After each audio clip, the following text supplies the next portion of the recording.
काफ़ी अच्छे होंगे और काफ़ी अच्छी तरीके से हमारे चैनल के वीडियोस को एंजॉय कर रहे होंगे। तो वैसे यूज़र्स जो नए हमारे इस चैनल पे, तो रिक्वेस्ट हुई कि जाएं इस चैनल पर देखें। चैनल के सारे वीडियोस काफ़ी इंपॉर्टेंट हैं। आप ब्राउज़ कर सकते हो हमारे चैनल के प्लेलिस्ट को भी, और यहाँ पे हमने वीडियोस को कैटेगराइज कर रखा है आपके इंटरेस्ट के अकॉर्डिंगली। तो आप देख सकते हो इन सारे वीडियोस को और हेल्प ले सकते हो, और इसको एक्सपोज़र इसकी एक्सपोज़र अपने एक्सेल में या फिर जिस भी तरीके की एप्लीकेशन को आप यूज़ करते हो वहाँ पे इसे इम्प्लीमेंट कर सकते हो। तो होप करता हूँ आप सब काफ़ी अच्छे होंगे। तो आज के इस एपिसोड में हम डिस्कस करेंगे एक्सेल की एक और काफ़ी एक्साइटिंग फीचर होती है, जो कि हमारी MS एक्सेल की एडवांस फिल ऑप्शंस होती है।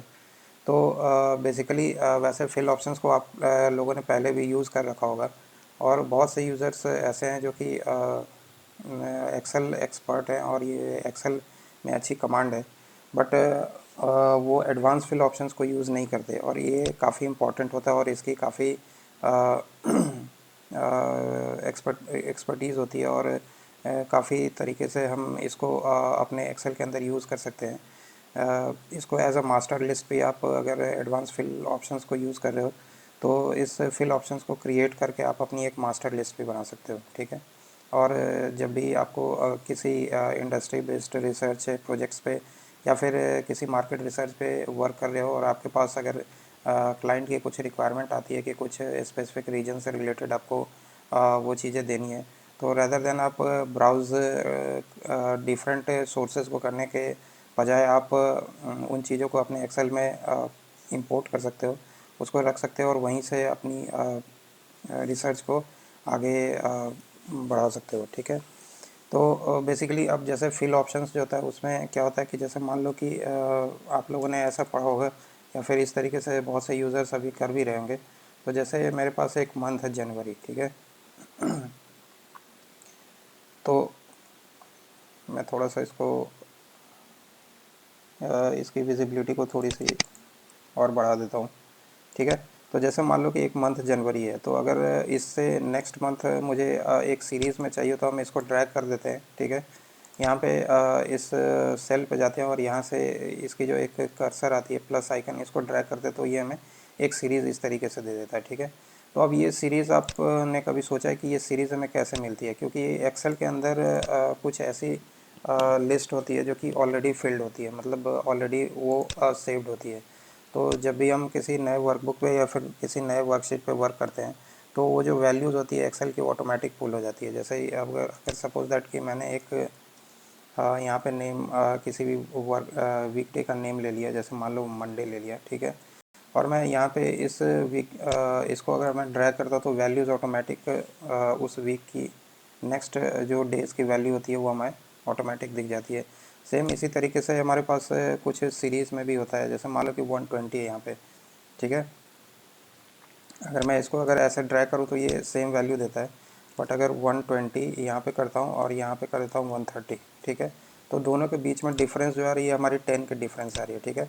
तो अगर मुझे कुछ ऐसे इंटरवल्स चाहिए जहाँ पे मुझे 10 के डिफरेंस लेनी हो, या फिर सपोज दैट कि मेरे को कुछ ऐसे इंटरवल्स है जहाँ पे मुझे 50 की डिफरेंसेस लेनी हो, अगर कुछ मुझे चार्ट्स वगैरह कुछ ऐसा बनाना हो जहाँ पे मुझे इस तरीके से करना हो, ठीक है, तो हम इस तरीके से अपने वैल्यूज़ को पुल आउट करते हैं और इस तरीके से फिलअप कर देते हैं, ठीक है।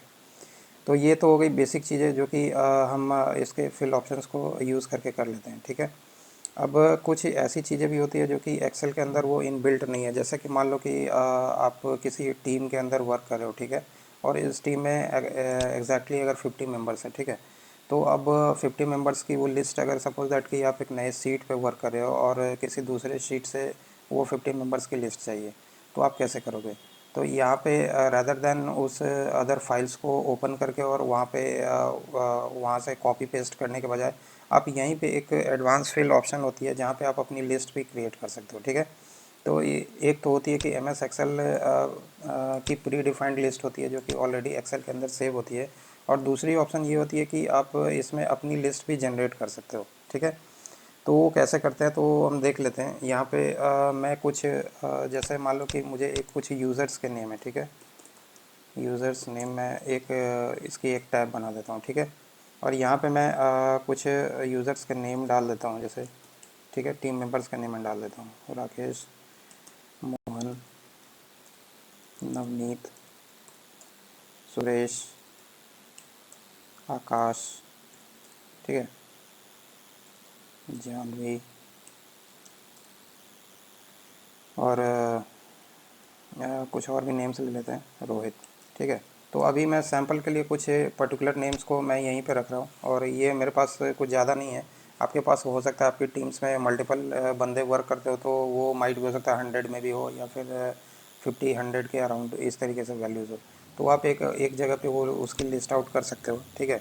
अब इसको कैसे यूज़ करेंगे, तो हम जाएंगे अपने फिल ऑप्शन पे, ठीक है, और फिल ऑप्शन से हम चले जाएंगे यहाँ पे इसके फिल, ये हम अपने जाएंगे, सबसे पहले हम फाइल ऑप्शन को क्लिक करेंगे, और फाइल से हम जाएंगे ऑप्शंस में, ठीक है। ऑप्शंस में जाने के बाद यहाँ पे मुझे एक एडवांस ऑप्शन दिखती है, एडवांस ऑप्शन को क्लिक करेंगे, और यहाँ पे जब हम नीचे की तरफ ड्रैग डाउन करेंगे इसको, तो सबसे लास्ट में एक में ऑप्शन दिखती है एडिट कॉलम लिस्ट, ठीक है। इस एडिट कॉलम लिस्ट को यहाँ पे क्लिक कर देते हैं, ठीक है। अब ये जो कस्टम लिस्ट है, इसमें आप देख सकते हो जैसे कि यहाँ पे हमारे पास डेज़ के नेम है, ठीक है, अपने पास मंथ्स के नेम है, जनवरी, फरवरी, ठीक है, और कुछ पहले से भी कुछ लिस्ट पड़ी हुई है, तो मैं अभी इस लिस्ट को यहाँ से डिलीट करता हूँ, ठीक है। अब मुझे क्या करना है कि यहाँ पे मुझे अपने यूज़र्स की लिस्ट डालनी है, तो आप तो या तो एक मैनुअली तरीका भी आप उस तरीके से भी कर सकते हो, जैसे मान लो कि यहाँ पे मैं कर देता हूँ अमित, ठीक है, सुमित, और निमेश, इस तरीके से, ठीक है। इसको क्लिक करके और यहाँ पे ओके करूँगा तो ये एक लिस्ट क्रिएट कर देगा। एक तो ये तरीका है, ठीक है। अभी के लिए मैं इसको मैनुअली नहीं करता हूँ, इसको अपने लिस्ट के अकॉर्डिंगली लेता हूँ, तो यहाँ से भी मैं डिलीट करता हूँ। यहाँ पे एक दिख जाती है इंपोर्ट लिस्ट सेल्स, ठीक है, तो यहाँ पे हम इसको क्लिक करते हैं। अब अब ये क्या कह रहा है कि अपनी सोर्स डेटा को आप वहाँ से ब्राउज़ करो, ठीक है। तो मैंने सेलेक्ट कर लिया अपना सोर्स डेटा, जो भी हमारा सोर्स डेटा है, वापस से क्लिक कर दिया इसको, और वापस से इसको ओके कर दिया, ठीक है, और वापस से एक बार दोबारा ओके कर दिया। तो आप देख सकते हो कि अब मैं यहाँ पे इस वाले शीट पे कहीं पे भी उन में जो भी नेम्स हमने डाले हैं उसमें से कोई एक नेम मैं यहाँ से अगर ले लूँ, और उसके बाद अगर यहाँ पे इसको ड्रैग करूँ, ठीक है, तो आप देख सकते हो कि मैं एक बार इसको डिलीट करता हूँ, ठीक है। अब यहाँ से मैं कोई एक नेम उठाता हूँ, ठीक है, ये शायद अभी हुई नहीं है, इसको एक बार फिर से दोबारा क्रॉस चेक करते हैं, ठीक है। अब चले जाते हैं अपने फाइल पे, और फाइल से जाते हैं अपने ऑप्शंस पे, और ऑप्शन से जाते हैं एडवांस, और फिर सबसे लास्ट पे जाते हैं, और यहाँ पे करते हैं एडिट कस्टम लिस्ट, ठीक है। अभी वो लिस्ट की एंट्री यहाँ पे हुई नहीं थी, इस वजह से वो दिख नहीं रही थी। अभी मैं एक बार फिर से दोबारा इसकी सोर्स डेटा को मैं सेलेक्ट कर लेता हूँ यहाँ से, ठीक है, मैंने सेलेक्ट कर लिया इसको, ठीक है। अब यहाँ पे इसको कर देंगे इंपोर्ट, ठीक है। जैसे ही इंपोर्ट करेंगे तो आप देख सकते हो ये जो लिस्ट की एंट्रीज है इसमें ये डेटा ऐड हो गई है, ठीक है। अब इसको हम कर देते हैं ओके, और नेक्स्ट में फिर एक बार कर देते हैं ओके, ठीक है। अब ये डेटा ऐड हो गई है। अब यहाँ पे मैं किसी एक नेम को अगर मैं रखूँ, जैसे सपोज दैट मैं रखता हूँ मोहन, ठीक है। तो अब उसके बाद मुझे जो जितने भी यूज़र्स मैंने डाले हैं उसकी पूरी लिस्ट हमें दिख जाएगी। इस तरीके से आप देख सकते हो यहाँ पे पूरी यूज़र की लिस्ट आ गई है, जो भी जितने भी यूज़र्स हैं यहाँ पे। जैसे अभी करंटली के लिए हमने यहाँ पे 6 यूज़र्स डाला है, तो 6 यूज़र्स हमारे पास दिख सकती है। तो ये कितनी इंपॉर्टेंट होती है आपको खुद ही पता है, और ये ओनली इस शीट पे नहीं वर्क करता, आप किसी भी शीट पे कर सकते हो। जैसे कि मान लो कि एक नई शीट में ओपन करता हूँ, यहाँ पे करता हूँ मोहन, ठीक है, ठीक है, और यहाँ पे मैं इसको ड्रैग करता हूँ, ठीक है। तो आप देख सकते हो उसके नेक्स्ट में जितनी भी वैल्यूज़ थी वो हमें उस तरीके से पुल आउट करके दे दिया इसने, ठीक है। तो इस तरीके से हम ये एडवांस फिल का यूज़ कर सकते हैं अपने एक्सेल के लिए। अब ये मैंने नए शीट के लिए इसको किया है, ठीक है। इसी तरीके से मुझे एक न्यू वर्क के लिए वर्कबुक के लिए करनी है, तो क्या करेंगे, यहाँ पे कंट्रोल एन करेंगे, ठीक है। और यहाँ पे भी हम कर सकते हैं, यहाँ पे जैसे मान लो कि ये हमारी नई वर्कबुक हो गई, यहाँ पे मोहन करते हैं, ठीक है, और यहाँ पे इसको ड्रैग करते हैं, तो वहाँ पे भी वो डेटा जो है आपकी दिख जाएगी, रिफ्लेक्ट कर जाएगी। तो एक तो ये हो गई तरीके। अब यहाँ पे कुछ एग्जांपल्स मैं अलग भी ले रहा हूँ, क्योंकि हमारी थोड़ी सी इंडस्ट्री बेस्ड एग्जांपल्स है, जहाँ पे कुछ इस तरीके की हमारे पास सिचुएशंस होती है, जहाँ पे क्लाइंट की कुछ अपने पास वो आती है, क्या बोलते हैं, उसकी रीजन्स आती है, ठीक है। तो उसके रीजन्स के अकॉर्डिंगली मुझे वो चीज़ें करके देनी होगी। मतलब उसके रीजन्स को या तो आप मान लो कि किसी एक पर्टिकुलर रीजन्स की लिस्ट आती है कि उस रीजन्स के बेसिस पर आपको रिसर्च करनी है, बट ये है कि अब उस रीजन के लिए क्या करना होगा मुझे। जैसे मान लो कि Latin American company, Latin America की कंट्रीज़ है, उस पर मुझे रिसर्च करना है, ठीक है। तो अब लैटिन अमेरिका के लिए क्या करेंगे हम यहाँ पे, या तो इसको इस तरीके से कर सकते हैं, गूगल के थ्रू हम यहाँ पे फाइंड आउट करेंगे कि लैटम लैटम कंट्रीज़ लिस्ट, ठीक है। तो इस तरीके से फाइंड आउट करेंगे तो ये हमें कुछ कंट्रीज़ की लिस्ट इस तरीके से मिल जाएगी। अब यहाँ पे क्या करेंगे, फिर हमें ये सारा जो है यहाँ पे कॉपी करना होगा, अपने शीट पे डालना होगा, ठीक है। तो ये थोड़ी सी टाइम टेकिंग टास्क हो जाती है। अब इसको हम किस तरीके से सेग्रीगेट कर सकते हैं और सॉर्ट आउट कर सकते हैं। तो जैसे मान लो कि कोई एक पर्टिकुलर लिस्ट आप ले लो कहीं से भी, ठीक है, उठा करके, और उसको अपने एक्सेल पे पहले स्टार्टिंग में पेस्ट कर लो। और जैसे मान लो कि आपके पास मल्टीपल प्रोजेक्ट्स है और उस तरीके की आपकी रिक्वायरमेंट है कि आपको लैटम कंट्रीज़ की रीजन्स के अकॉर्डिंगली आपको रिसर्च करनी है। तो अब आप आपको रैदर देन आप गूगल पर सर्च करोगे कि किस कंट्री उसमें हमें किस पर्टिकुलर कंट्री को वो करना है, फोकस करना है, तो वो चीज़ ना करके इसकी हम एक क्या करेंगे, ऑटो फिल ऑप्शंस को यूज़ करके इसकी एक मैं मास्टर लिस्ट अपने एक्सेल में ही बना लूँगा, ठीक है। तो यहाँ पे मैंने लैटम के लिए ये सारा जो है इस तरीके से कर रखा है। ये जितनी भी कंट्रीज़ आ रही है इसकी अराउंड अराउंड 30 के अप्रॉक्स इसकी कंट्रीज़ हैं, ठीक है। तो इसकी एक लिस्ट बना ली। अब यहाँ पे हम जाएंगे अपने यूज़ करेंगे अपने फाइल को और ऑप्शंस पे जाएंगे, और यहाँ पे चले जाएंगे अपने एडवांस ऑप्शंस पे, और एडवांस ऑप्शन से हम कर लेंगे इसको नीचे वापस एडिट कस्टम लिस्ट, ठीक है। अब वापस से मुझे एक नई लिस्ट को बनानी है, तो नीचे वाला जो इंपोर्ट लिस्ट फ्रॉम सेल्स, ठीक है, इसको एक बार क्लिक कर देंगे और यहाँ से हम अपने डेटा को सिलेक्ट कर लेंगे, ठीक है। तो जैसे मान लो कि ये लैटम वाली जो डेटा है मैंने इसको सिलेक्ट कर लिया यहाँ से, ठीक है। अब ये हमारी डेटा सेलेक्ट हो गई, वापस से चले आएंगे इस पर और इंपोर्ट ऑप्शन को क्लिक कर देंगे। तो ये सारी जितनी भी लिस्ट है, वो लिस्ट की आइटम्स वो सारी हमारी यहाँ पे इंपोर्ट हो गई। इसको कर देंगे ओके, और नेक्स्ट में कर देंगे ओके। अब जैसे मान लो कि कोई मैं किसी नए फाइल पे वर्क कर रहा हूँ, ठीक है। जैसे मान लो कि ये हमारी बुक 2 है। अब इस वाले में मुझे लैटम की कंट्रीज़ को वो करनी है, ला करके पेस्ट करनी है, या फिर उसकी वैल्यू को पुट करनी है और फिर उसके अकॉर्डिंगली रिसर्च करना है। तो हम यहाँ पे क्या करेंगे, कुछ नहीं करना मुझे। लैटम से हमने एक एंट्री करी हुई है, बस लैटम को डालेंगे और यहाँ पे इसको लेकर के, ठीक है, इसको लेकर के मैं इस तरीके से खींच दूँगा। तो आप देख सकते हो ये कितना इजीली जो है वो सारी लिस्ट की जो आइटम्स है वो हमारे पास पुल होके आ गई है, ठीक है। सेम चीज़ें ये होगी कहाँ पे, हमारी न्यू वर्क बुक पे भी, ठीक है। जैसे मान लो कि ये एक नई वर्क बुक है, यहाँ पे भी मैं अगर करता हूँ लैटम, ठीक है, ये मैंने लैटम कर दिया, यानी कि लैटिन अमेरिका, और इसकी मुझे कंट्रीज़ दिखा दे, तो ये सारी कंट्रीज़ जो है इसके यहाँ पे दिख जाएगी, ठीक है। इस तरीके से मैंने इसको सेग्रीगेट कर लिया। अब इसी तरीके से कुछ ऐसी होती है, जैसे कि मान लो कि एशिया पैसिफिक की कुछ कंट्रीज़ हैं यहाँ पे, जैसे कि अभी मैं एक वर्क कर रहा था, तो ये जो कंट्रीज़ है अभी ये आ रही है यूरोपियन यूनियन की कंट्रीज़। तो इसको मैं कैसे करूँगा, तो जैसे मान लो कि ये मैंने गूगल पे फाइंड आउट कर लिया यूरोपियन यूनियन कंट्रीज़ लिस्ट, ठीक है, यहाँ पे कॉपी किया इसको, इसके डेटा को, तो यहाँ पे इतनी सारी कंट्रीज़ आ रही हैं। अभी इसको क्या करेंगे कि हम चले जाएंगे अपने किसी भी एक वर्कबुक पे, और यहाँ पे इसको हम सबसे पहले क्या करेंगे, कंट्रोल वी कर देंगे, ठीक है। हमारी वैल्यू पेस्ट हो गई। अब ये कॉमा सेपरेटेड वैल्यू, थोड़ी सी इसकी फॉर्मेटिंग करनी पड़ेगी। तो यहाँ पे हम जाएंगे अपने डेटा पे, और यहाँ से कर लेंगे टेक्स्ट टू कॉलम, ठीक है।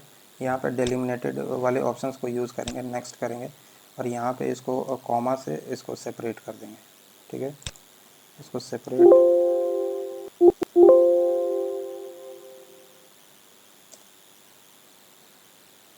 या फिर इसको हम स्पेस से भी कर सकते हैं, ठीक है। इसको स्पेस से कर दिया, ठीक है, और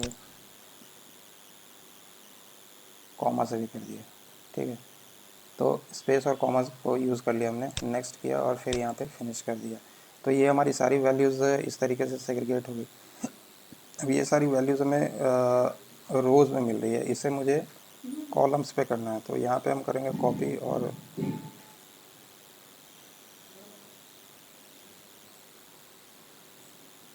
हमारी रो के बेसिस पे आई थी। तो यहाँ पे सबसे पहले हम सेलेक्ट कर लेंगे अपने सारे वैल्यूज़ को, यहाँ पे कर लिया कंट्रोल C और वापस से उस सेल पे आएंगे जहाँ से हमें अपने वैल्यूज़ को पुटअप करनी है, ठीक है। तो यहाँ पे कर्सर को पॉइंट आउट करेंगे और यहाँ पे कर देंगे Alt+V। अब V नहीं करेंगे, यहाँ पे Alt+S करेंगे और यहाँ पे मुझे ट्रांसपोज करना है इस वैल्यू को एज अ कॉलम, ठीक है। तो इसको ट्रांसपोज कर दिया और ये ओके कर दिया, ठीक है। और ये वापस से मैं पहले वाले वैल्यूज़ को यहाँ से डिलीट कर रहा हूँ, ठीक है।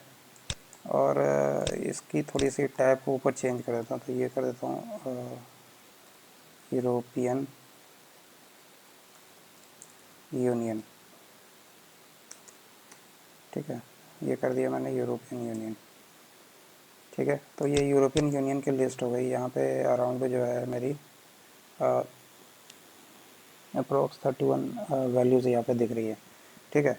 अब इसको मुझे सेग्रीगेट करना है यार, इसको एज अ लिस्ट के अंदर हमें इंपोर्ट करना है। तो यहाँ पे फिर वापस से चले जाएंगे अपने फाइल पे और यहाँ पे करेंगे ऑप्शंस और फिर दोबारा से कर देंगे इसको एडवांस और लास्ट में जाके इसको एक कस्टम लिस्ट इसकी बना देंगे।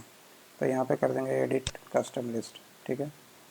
वापस से यहाँ पे अपने सोर्स डेटा को सेलेक्ट कर लेंगे, हमारी सोर्स डेटा सेलेक्ट हो गई है और यहाँ पे वापस से क्लिक कर देंगे इस पर और इसको कर देंगे इंपोर्ट और इसको कर देंगे ओके और एक लास्ट दोबारा से ओके, ठीक है। तो ये हमारी यूरोपियन यूनियन की लिस्ट हमें इंपोर्ट हो गई है। अब मैं किसी भी दूसरे वर्कबुक पे ही चला जाता हूँ। जैसे मान लो कि सपोज दैट कि मैं बुक 2 पे जाता हूँ, बुक 3 पे जाता हूँ, न्यू बुक वर्कबुक पे। यहाँ पे हम करते हैं यूरोपियन यूनियन, ठीक है। और यूरोपियन यूनियन के मुझे कंट्रीज़ दिखा देगी, तो मैं इसको ड्रैग करूँगा तो ये सारी कंट्रीज़ जो है यूरोपियन यूनियन की हमें दिख जाएगी। तो आप देख सकते हो कितना इजीली हमने एक कस्टम लिस्ट बना ली और अपने शीट में उस लिस्ट को यूज़ कर लिया। तो इसी तरीके से आप जैसे यूएस के स्टेट्स वगैरह हैं उसकी जिप वगैरह है उसकी एक कस्टम लिस्ट बना सकते हो। और भी तरीके की हैं, काफ़ी सारी चीज़ें हैं। जैसे एपैक की कंट्रीज़ है उसकी भी आप लिस्ट इस तरीके से बना सकते हो, या फिर यूज़र्स की लिस्ट हो गई, ठीक है। उसकी यूज़र आईडी होगी उसकी आप लिस्ट बना सकते हो, उसकी ईमेल आईडी होगी उसकी एक लिस्ट बना सकते हो। रिक्वायरमेंट तो डिफरेंट होती है, वो डिपेंड करता है रिक्वायरमेंट आपकी किस तरीके की रिक्वायरमेंट है। तो इस तरीके से आप कस्टम लिस्ट को अपने एक्सेल के अंदर यूज़ कर सकते हो। तो होप करता हूँ इस एपिसोड से आपको कुछ अच्छी चीज़ें सीखने को मिली और आप इसको यूज़ करोगे अपने एक्सेल में डेली बाय डेली की जो भी एक्टिविटीज़ है उसमें, और इम्प्लीमेंट करोगे इसको और फ़ायदा उठाओगे इसका। तो आज के लिए इतना ही, थैंक यू सो मच। मिलते हैं फिर नेक्स्ट एपिसोड में कुछ इंटरेस्टिंग फैक्ट्स और टॉपिक्स के साथ। तो आज के लिए इतना ही, हैव अ नाइस डे।